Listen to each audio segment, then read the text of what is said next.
is GMEB TV News coming through our studio at Banjulinding. Many thanks for joining us. I am Cecilia E. Modi. Here are the main headlines. Health benefits of porridge to human. NAM's debate on State of National Address 2024. Youth International Leadership Network Gambia graduates its first cohort online training. In international stories, at least 9 killed in Seoul as car plows into crowd. From BBC News. Paramilitaries load the village of Jabal Moya. From African News.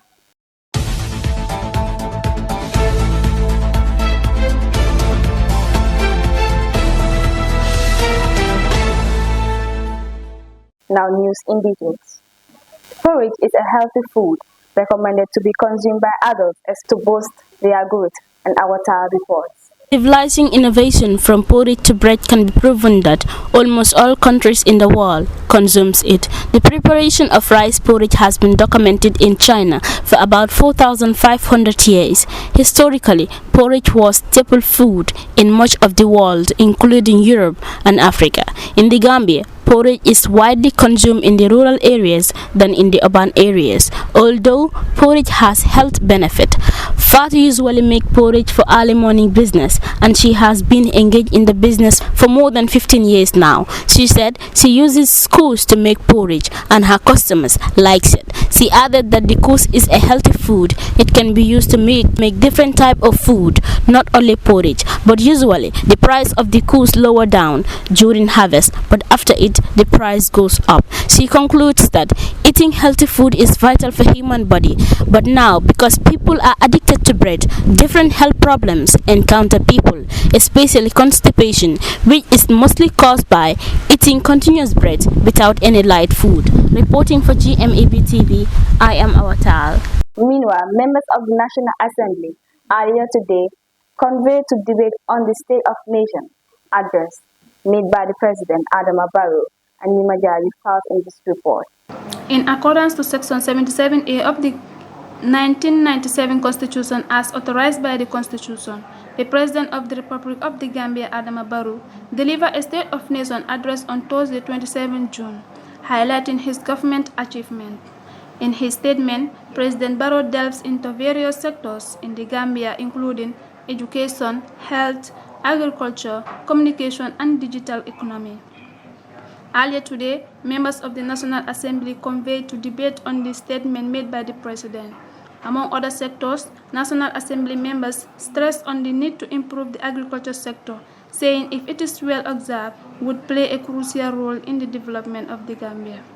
The fire, the bushfire, the birds have all migrated to Jakali Pachak, plus the animal, they are all competing in the rice field. That makes life very difficult. And we expect the Minister of Agriculture to come up, or His Excellency to look at that factor, because this was a factor that I've said over and over. What can we do for those animal rearers? In his speech, unfortunately, it would not, and I will continue to challenge his government to ensure that, they create a grazing point for those animals. And we talked about, as far as the rainy season is alarming, it's not very far. I would like to send the most of the points that I'll be debating on agriculture. Honorable Speaker, if you look at the State of the Nation's address, page 9, number 4, in the 2023-2024 season, the government allocated $1.5 billion for purchase of groundnut, acquiring about 36,659 metric tons. Honorable Speaker, if you look at the price of groundnut, in which on behalf of the farmers, we should sincerely appreciate the efforts of His Excellency for raising the price of groundnut from 28,000 per ton, 35,000 per ton to 38,000 per ton. Away from the agriculture, the National Assembly member for Lower Fuladu, Jibimbalo, says in regulating corruption there is a need of anti-corruption bill to regulate the high rate of corruption in the Gambia.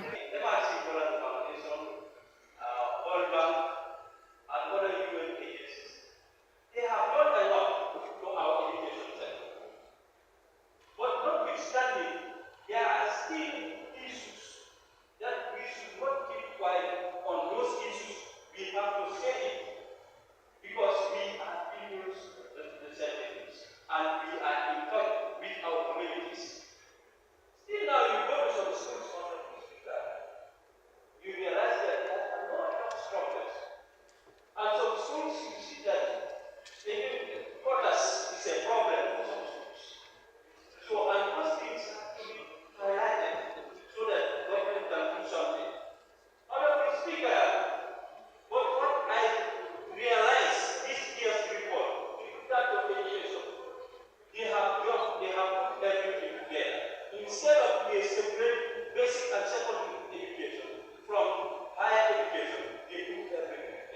This national forum brought together ministers and various stakeholders.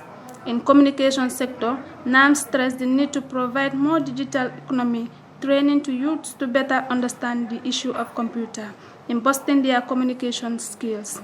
This, they believe, could play a crucial role in the development of the communication sector. The debate continues tomorrow. Reporting for GMEB TV News, I am Nima Jaju. On Saturday, 29th of June 2024, Youth International Leadership Network Gambia graduates about 100 participants in its first online capacity building training. And Babuka Fai in this report. The Youth International Leadership Institute, Yale Network Gambia chapter, is a voluntary and non-profit making organization that is keen in building the capacities of the youth through the introduction of an online training, which encompasses of various areas such as leadership, climate change, entrepreneurship, among others. On Saturday, the 29th of June, the chapter graduates its first Gambia physical graduation ceremony with over 100 graduates at the Brikama Regional Office. Over the years, it used to be an international program with its main body located in Liberia, founded by CEO Francis Massalin, which began in 2019 as a result of COVID-19, but also had participants from the Gambia joining the various cohorts. The chapter was introduced in the Gambia the year 2021, but officially January 2023. At the graduation ground was the presence of different dignitaries, including the Deputy Speaker of the Gambia National Assembly, Honorable Sidi Njai, a guest speaker, who spoke on the theme, How do we mitigate climate change? Gas emission, developing countries are the most vulnerable and must incorporate climate change considerations into their budgets. Mr. Chairman, distinguished guest graduates, emerging economies have shown that robust economic growth can be achieved with clean, sustainable energy sources by integrating renewable energy technologies such as solar, wind, and geothermal power. These economies can reduce emissions, enhance energy security, and create new economic opportunities and jobs. Country Director Abdurrahman Ba gave an overview and the core values of the organization Yale Network.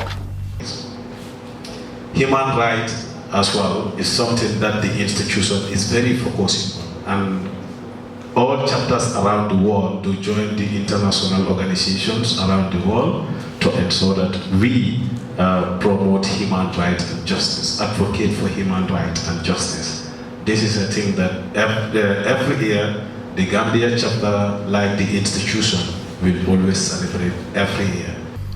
The parliamentarian of Fonyi Bintan Karanai, Honorable Bakari Kebaji, was also in presence and delivered on the theme Leadership and Who is a Leader.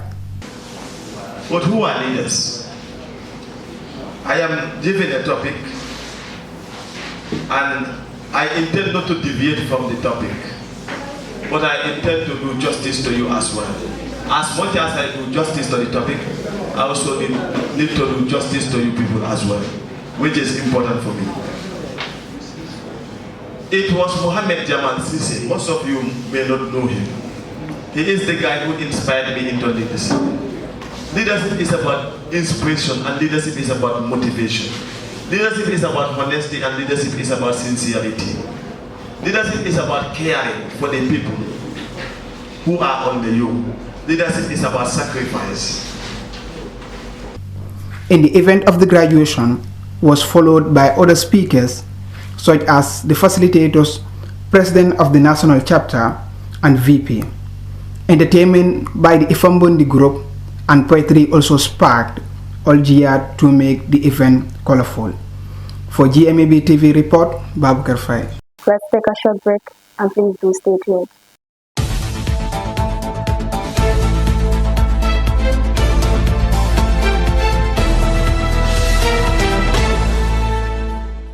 Welcome back from that short break. Next in international stories, a car has plowed into a crowd of people, killing at least 9 in the South Korean capital, Seoul, police say, and Nimajaju reports. A car has plowed into a crowd of people, killing at least 9 in the South Korean capital Seoul, police say.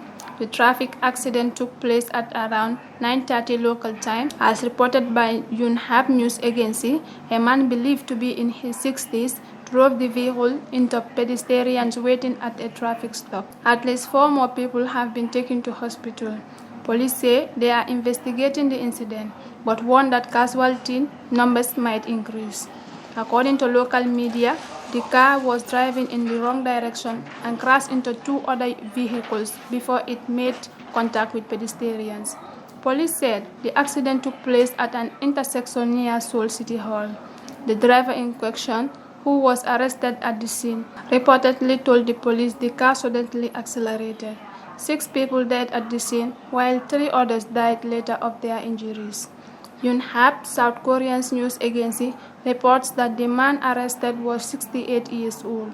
The speed limit in the country is 50 km per hour on general urban roads and 30 km per hour in residential areas, according to a recent report by the Organization for Economic Cooperation and Development into the country's road safety. In 2022, pedestrians in South Korea accounted for 35% of all road deaths, a high share compared to other OECD countries, the agency reported. But in the same report, the OECD highlighted that road fatalities in the country had declined in recent years. Reporting for GMEB TV, I am Nyamajaju. Fighters from Sudan's notorious paramilitary group looted homes and shops and took over the main hospital in a central city. And Nawatal has it in this report. According to African News Report, the paramilitary Rapid Support Force began its offensive against Sudan military in Sennar province earlier this week, attacking the village of Jebel Mouya before moving to the provincial capital of Singa, where fresh battles have erupted. The fighting forced about 57,000 people to flee their homes, according to United Nations. RSF fighters in pickup trucks mounting automatic rifles ramping through Singa, about 350 kilometers, 217 miles southeast of the capital, Khartoum. Over the weekend, according to residents in a local riot group, they loot houses, shops in a local market, and took over the city's main hospital, they said. The group claimed in a statement Saturday it has seized the military main facility, the 17th Infantry Division headquarters in Singa. Local media also reported the RSF managed to branch the military defense. The paramilitary group has been repeatedly accused of gross rights violation across the country since the war started in April last year, when simmering tensions between the military and the RSF exploded into open fighting in Khartoum and elsewhere. The devastating conflict has killed more than 14,000 people and wounded 33,000, according to United Nations, but riot activists say the toll could be higher. The Sudan Conflict Monitor, a group of experts and rights activists, said the RSF siege of Singa will likely to have severe humanitarian consequences, with potential future disruption of large-scale agricultural programs in nearby province of Blue Nile, White Nile, and Jazeera, which was once Sudan bread basket. Reporting for GMEB TV. We end a recap of our headlines. Health benefits of Parade to Human. NAM's debate on State of Nation Address 2024. Youth International Leadership Network Gambia graduates its first cohort online training. In international stories, at least 9 killed in Seoul as car plows into crowd from BBC News. Paramilitaries loot the village of Jebel Mouya. From Africa News. This was all we have for you, and many thanks for joining us.